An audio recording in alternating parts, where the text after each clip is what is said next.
बिस्मिल्लाहिर्रहमानिर्रहीम, अस्सलाम वालेकुम। आप सभी का इस्तकबाल है। आप देख रहे हैं स्पेशल रिपोर्ट। आपका मेज़बान मीर हिलाल हांजुरी हाजिर खिदमत। नाज़रीन, स्पेशल रिपोर्ट में मुतअद्दिद खबरें आया चाहती हैं और इन खबरों के हवाले से जो हाल अहवाल है आप तक पहुंचाने की भरपूर कोशिश करेंगे। लेकिन सबसे पहले खबर वोटर्स डे के हवाले से। आज मुल्क भर के साथ साथ जम्मू कश्मीर में भी कौमी वोटर्स डे के हवाले से तकरीबात का इनेकाद किया जा रहा है। कौमी वोटर्स डे हर साल 25 जनवरी को मनाया जाता है ताकि जमहूरियत में वोट की अहमियत के बारे में बेदारी फैलाई जा सके। ये लोगों के इनके हक राय दही के बारे में जानकारी फराहम करता है और ज्यादा से ज्यादा नौजवान वोटर्स को वोटिंग अमल में हिस्सा लेने की तरगीब भी देता है। वाज़ेह रहे कि 25 जनवरी 1950 में इलेक्शन कमीशन ऑफ इंडिया मर्ज वजूद में आने के बाद इस दिन को मनाने के लिए कोई रिवायत तो खड़ी नहीं कर पाया। तहम साल 2011 में 61 साल मुकम्मल होने के बाद उस वक्त के सदर प्रतिभा देवी सिंह पाटिल ने 25 जनवरी को वोटर्स डे के बतौर मनाने का ऐलान किया था। इस तरह से मुल्क में इस दिन की मुनासिबत से तकरीबात का इनेकाद का सिलसिला शुरू होने लगा। और इधर आज वज़ीर आज़म नरेंद्र मोदी ने वोटर्स डे के हवाले से एक तकरीब से खिताब किया जिसमें उन्होंने मुल्क भर में वोट की अहमियत और अफादियत पर रोशनी डाली। वज़ीर आज़म की इस तकरीब को श्रीनगर में भारतीय जनता पार्टी के दफ्तर में बराह रास्त सुना भी गया और देखा भी गया, जिसमें बीजेपी के लीडरान और वर्करों की खासी तादाद यहां पर मौजूद थे।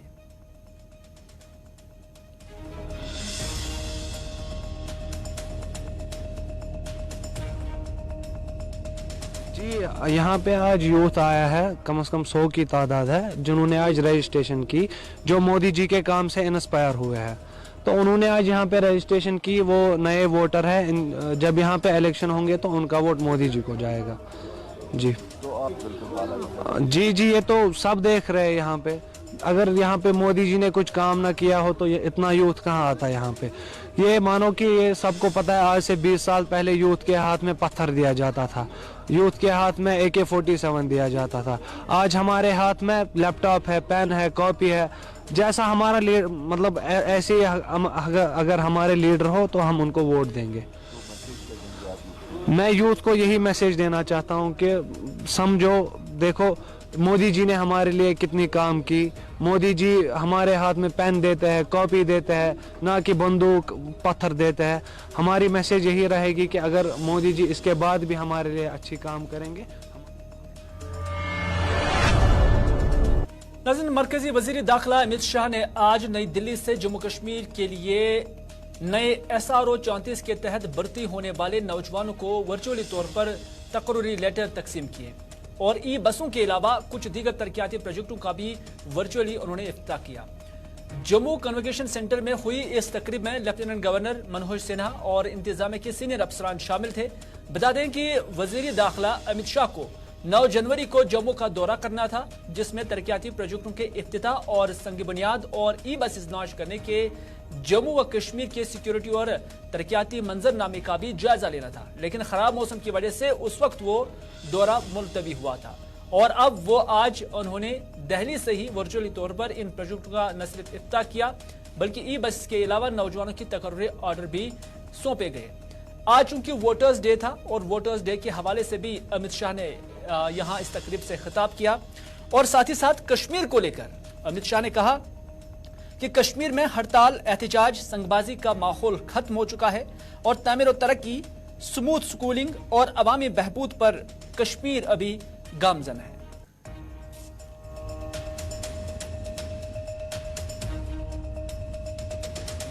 मित्रों, आज नेशनल वोटर डे। हमारा देश लोकतांत्रिक व्यवस्था से चलता है और लोकतांत्रिक व्यवस्था की सबसे छोटी इकाई हमारा नागरिक, हमारा वोटर है। आज 18 साल से ज्यादा जिसका भी आयु हुआ है, वो सभी युवाओं को मैं अपील करना चाहता हूं कि आपका नाम वोटर लिस्ट में एनरोल कराइए, लोकतांत्रिक प्रक्रिया का आप हिस्सा बनिए और भारत के गणतंत्र को मजबूत करने में, जम्मू कश्मीर में लोकतंत्र को मजबूत करने में आपका योगदान दीजिए। मोदी जी के प्रधानमंत्री बनने के बाद 2018 में पंचायती राजों का चुनाव हुआ, इसमें 74% वोट हुआ। अक्टूबर 19 में ब्लॉक विकास परिषद का चुनाव हुआ, 98% वोट हुआ और 4400 83 निर्वाचन क्षेत्रों में से 3650 सरपंच चुने गए। एक प्रकार से 35,000 पंच, सरपंच और स्थानीय इकाई के जनप्रतिनिधियों को लोकतंत्र के अंदर काम करने का मौका दिया है और अब इसका डिलिमिटेशन भी नए सिरे से हो रहा है और उसमें आरक्षण की व्यवस्था भी हो रही है, जिससे वंचितों को अपना हक भी मिलेगा और समदृष्टि से फिर से निर्वाचन क्षेत्र बनने से सबका सम प्रतिनिधित्व का भी मौका मिलेगा।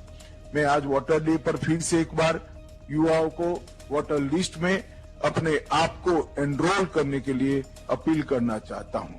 मित्रों, जम्मू कश्मीर के अंदर शांति और सुरक्षा का एक नया युग शुरू हुआ है। जब धारा 370 हटाई तब जम्मू कश्मीर के कोई नेता जो धारा 370 का फायदा लेकर लोकतंत्र का मजाक उड़ाकर परिवार को ही लोकतंत्र बनाकर सालों तक शासन किए, वो कहते थे जम्मू कश्मीर में इससे कोई फर्क नहीं पड़ेगा। परंतु मैं आज आप सभी को कहना चाहता हूं कि टेररिज्म रिलेटेड कुल घटनाएं में 70% की कमी हुई, नागरिकों की मृत्यु में 81% की और सिक्योरिटी फोर्सेस की मृत्यु में 48% की कमी धारा 370 हटने के बाद आई है। वो बताता है कि जम्मू कश्मीर के अंदर सुख, चैन और अमन के नए युग की शुरुआत हुई है। ऑर्गेनाइज टेंट पेल्टिंग पहले 2654 घटनाएं 2000 में हुई थी। 2023 में एक भी पत्थरबाजी की घटना ऑर्गेनाइज तरीके से नहीं हुई है। ऑर्गेनाइज हड़ताल 2010 में 132 हुई थी, 2023 में एक भी ऑर्गेनाइज हड़ताल नहीं हुई। स्टोन पेल्टिंग में नागरिकों की मृत्यु 2010 में 112 हुई थी, आज एक भी नागरिक पूरे साल में 2023 में नहीं मारा गया है और जख्मी नागरिकों की संख्या 6235 थी, इसकी जगह जख्मी नागरिकों की संख्या भी 0 है।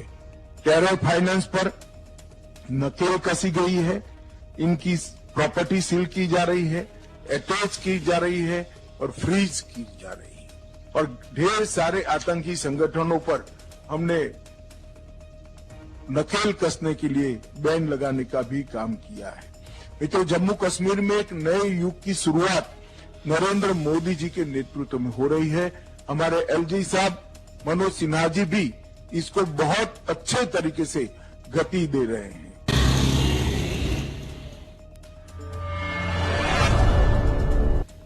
दरियासना आज श्रीनगर में वोटर्स डे के हवाले से चीफ इलेक्टोरल ऑफिसर की जानिब से एक तकरीब मुनक्कद हुई, जिसमें डिविजनल कमिश्नर कश्मीर और जिला तरक्याती कमिश्नर श्रीनगर के अलावा दीगर लोग भी यहां मौजूद थे।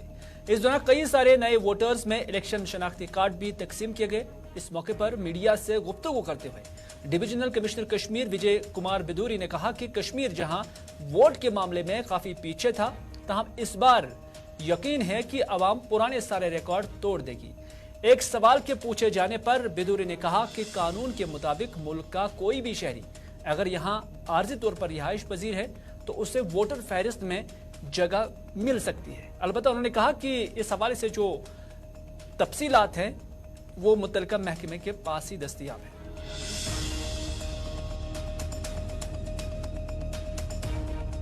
आपसे पुनः मेरी रिक्वेस्ट रहेगी, अभी आने वाला इलेक्शन है तो इससे पहले आप सभी एक बार प्लीज अपनी वोटर लिस्ट जरूर चेक कर लें, क्योंकि अभी आपके पास एक और मौका आएगा जिसमें आप इसको अपडेट करा सकते हैं। अगर किसी ने फॉर्म 8 है, ए है या 8 है या 7 है या 6 है, आप उसको भर सकते हैं।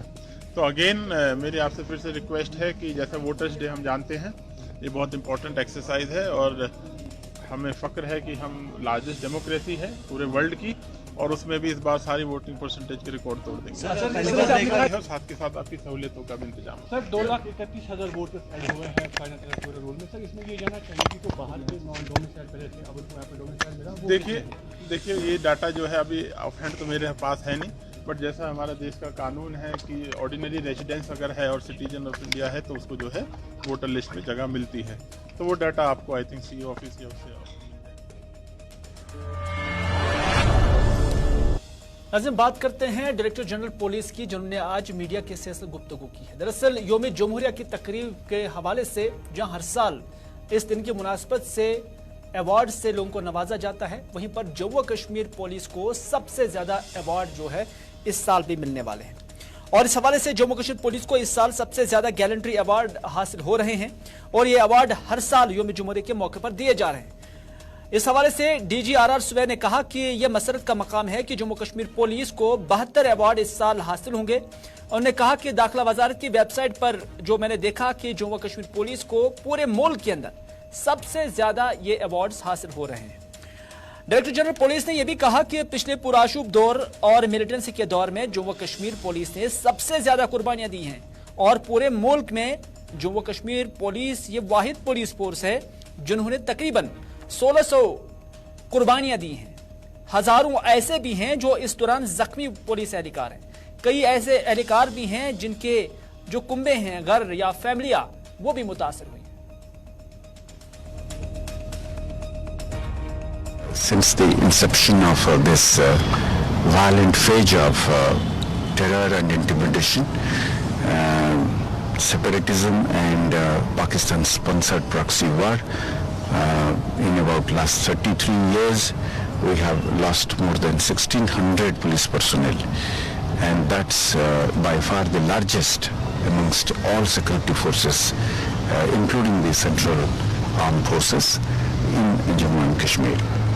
As I learned from the Ministry of Home Affairs website, we are the highest gallantry medal winners with, as far as the state police forces are concerned, Chhattisgarh Police also have won 26 gallantry medals, and when it comes to all forces including the Central Armed Police Forces, the CRPF is also another proud force to have won 65. In matters of competing with fellow police services in laying down the highest or traditions, standards of police service, showing a conspicuous gallant act in defending the motherland and ensuring protection of our people, life and limbs of our citizens. J&K Police once again has stood out. I compliment all officers and men and congratulate the award winners. I also take this opportunity to express the gratitude of the J&K Police on my behalf and on behalf of all officers and men to the government, UT government of J&K led by the Honorable LG and the Union government, Ministry of Home Affairs for their consideration and special affection.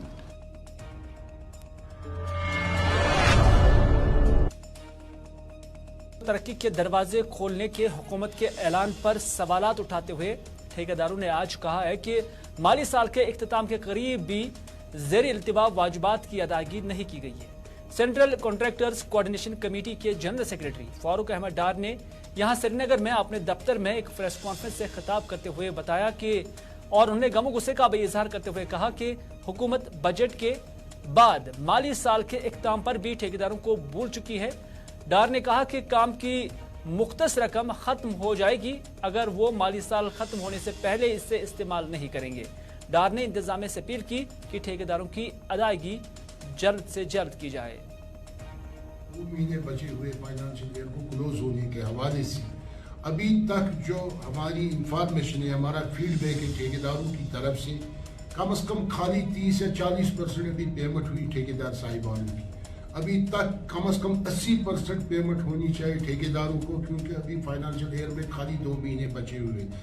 हमारे ठेकेदार साहिबान बहुत परेशान हैं फंड्सों के हवाले से, क्योंकि उनको आउटस्टैंडिंग होती है, बाजरी वालों की, सैंड वालों की, मजदूरों की आउटस्टैंडिंग होती है। अभी तक भी हमारे ठेकेदार साहिबान को क्लियर नहीं कर सकते, क्योंकि इतनी फाइनेंशियल सिचुएशन खराब है ठेकेदार साहिबानों की।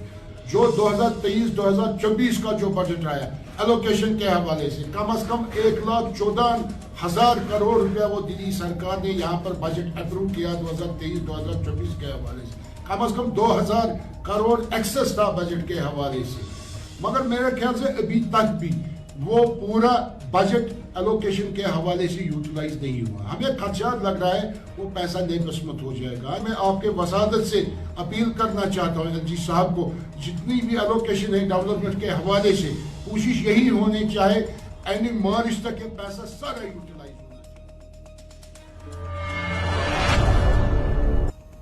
Chief agriculture officer Baramulla Yavinder Singh ने बताया है कि अगर बर्फबारी या बारिश नहीं हुई तो खुश्क साली की वजह से एग्रीकल्चर शोबा मुतासर हो सकता है। ताहम उन्होंने कहा कि बागबानी शोबा पर खुश्क साली का कोई असर नहीं पड़ेगा। उन्होंने कहा कि उम्मीद है आने वाले दिनों में बर्फबारी या बारिशें हो सकती हैं। लोगों को इस हवाले से घबराने की जरूरत नहीं है।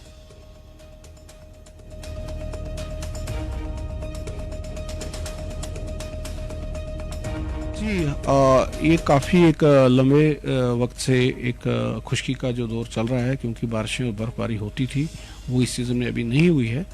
इससे अलबत्ता हमारी जो एग्रीकल्चर और हार्टिकल्चर की जो एक्टिविटीज़ हैं उसमें थोड़ा खलल तो आता है, लेकिन मौसम के हिसाब से देखें तो हार्टिकल्चर में जो बडिंग होती है वो उसके लिए जो माकूल टेम्परेचर होता है, ठंडा टेम्परेचर है, क्योंकि टेम्परेचर ठीक चल रहा है, रात का टेम्परेचर काफ़ी ठंडा है, तो इसलिए हार्टिकल्चर के लिए अभी इतना कोई अलार्मिंग बात नहीं है और उसकी फ्रूटिंग के ऊपर कोई अभी तो नहीं लग रहा है।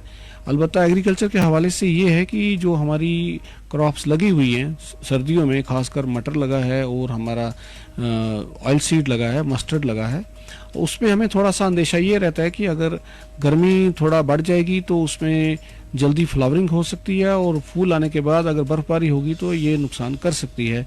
लेकिन हम उम्मीद कर रहे हैं कि एक तो टेम्परेचर ठीक चल रहा है हमारा और अभी फ्लावरिंग का अभी कोई ऐसा इतनी अलार्मिंग नहीं हुई है, क्योंकि पिछले कुछ दिनों से टेम्परेचर भी डाउन चल रहा है, तो इसलिए हम उम्मीद रखते हैं कि अभी बर्फबारी भी होगी और कुछ पानी जो मिलेगा उससे हमारी क्रॉप्स जो है ठीक हो जाएंगी। जो मेट्रोलॉजिकल डिपार्टमेंट और ये जो दिखा रहे हैं बर्फबारी तो होगी, अलबत्ता ये है कि अगर बर्फबारी लेट होती है तो उस बर्फबारी से हम समझते हैं कि हमारे ग्लेशियर का पानी नहीं रुकेगा और पानी बह भी सकता है।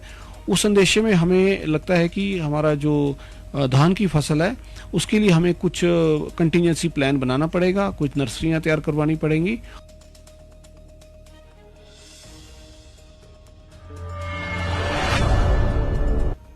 नाज़रीन, सोंदना गांदरबल के मकामी लोगों ने भी आज शिकायत की है और ये शिकायत उन्होंने कहा है कि पीएचसी में डॉक्टर्स की सहूलियत दस्तयाब नहीं है। यानी जो सोंदना गांदरबल का इलाका है वहां के लोगों का कहना है कि इलाके के अंदर जो कायम पीएचसी है यहाँ पर ना ही डॉक्टरों की सहूलियत दस्तयाब है और ना ही यहाँ पर कोई पेशेंट केयर है।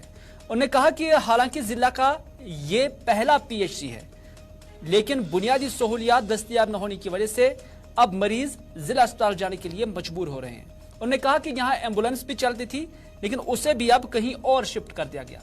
यानी जो सहूलियतें इस अस्पताल को पहले मुख्तस थी, अब उन्हें भी डाइवर्ट किया जा रहा है। मकामी लोगों ने मुतल्लिका महकमे का तवज्जो इस मरकज की तरफ मबसूल कराने की अपील की है।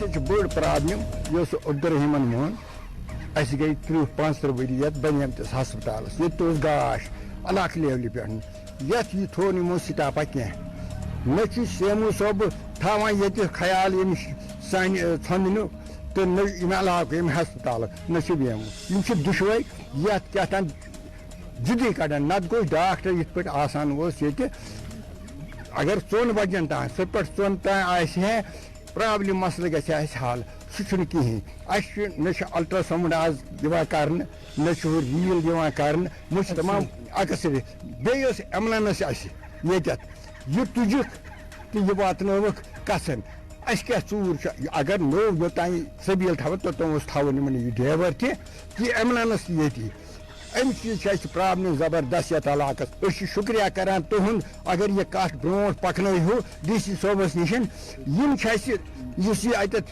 बेमू या शेमू जिद करान वुचान कि कुर्सी पर वसान यो एम्बुलेंस हमको ये जो कंडेम्ड एम्बुलेंस है ये हमको शिफ्ट करनी पड़ी कसन, क्योंकि वो एम्बुलेंस हमारी वर्कशॉप में है।